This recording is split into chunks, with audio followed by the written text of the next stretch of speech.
துலாம் லக்னத்திற்கு புத பகவான் 9 மற்றும் 12ஆம் இடங்களுக்கு ஆதிபத்தியம் வகிக்கிறார். இவர் லக்னத்திலேயே இருந்தால் ஜாதகருக்கு சிறந்த கல்வியை பெற்றுத்தரும். ஆன்மீக விஷயத்தில் அதிக நாட்டத்தை ஏற்படுத்தும். இறை நம்பிக்கை அதிகம் இருக்கும். தகப்பனாரால் அனுகூலம் உண்டு.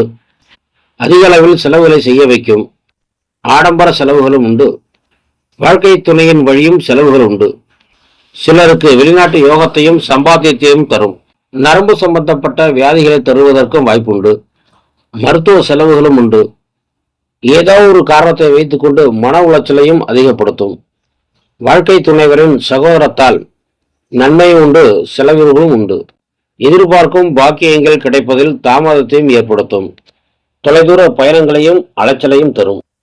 இந்த புதனுடன் சேரும் கிரகங்கள் மற்றும் பார்க்கும் கிரகங்களின் அடிப்படையிலும் புதனுக்கு இடமளித்த சுக்கிரன் நிலையை பொறுத்தும் 9 மற்றும் 12ஆம் இடங்களில் அமர்ந்த கிரகங்களின் அடிப்படையிலும் பலன்களில் மாறுபாடு உண்டு.